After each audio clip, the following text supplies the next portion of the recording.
Now to the road that looks like a ploughed paddock. Residents say the road is so bad they can't get their rubbish collected or their mail delivered. So why won't council fix it? Oh, it's ridiculous. It's just a big safety hazard. Something needs to happen because this can't continue on.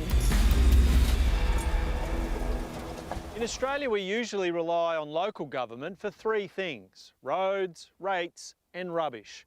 But the ratepayers on this council-owned road really don't feel like they're getting any value for their money. You could be mistaken for thinking we're filming an episode of the Leyland Brothers, but this is Jason Smith on his daily commute along a council road on the edge of a city of 120,000 people. Well, when we get any sort of rain, it's just a disaster really. Like, we're in four-wheel drive, just getting to work, and in a major event, we're pretty well having to tow the cars through. This is what it looks like when it rains, and there's been plenty of that this year. Sometimes they need a tractor to rescue stranded vehicles. We just leave the cars up the top of the road where there is gravel, and then you have to go in a four-wheel drive or tractor sometimes just to get up there. Jason's family has lived in the area for 80 years. Now he and wife Michaela are raising their own family with the constant worry of what might happen if disaster struck and emergency services couldn't get to them.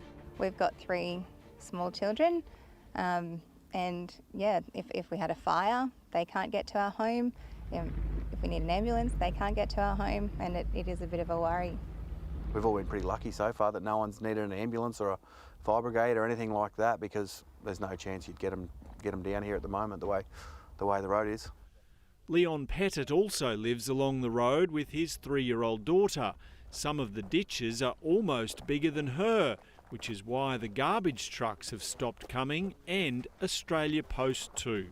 It's more frustrating than anything else because we used to have it, and it's gradually all these things have been taken away with all the different government departments deciding the road's unsafe. We have to relocate a mailbox to the end of the road because Australia Post have deemed it too unsafe to deliver mail.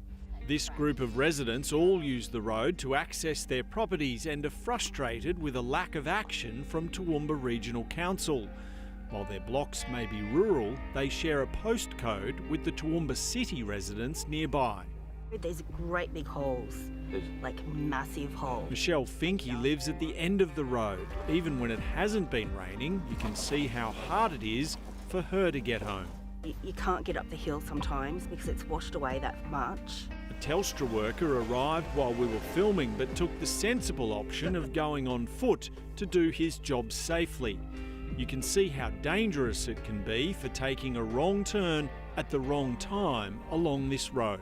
You'll see some of the washouts and size of them that they literally can swallow a car, and it's a bit of a joke really that it can be that dangerous and they can still try and shy away from how dangerous it actually is.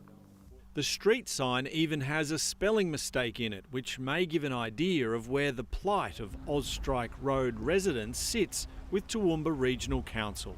And we're not after a highway, we're just after being able to get up and down the road safely. You just want a gravel road. We'd be happy with that.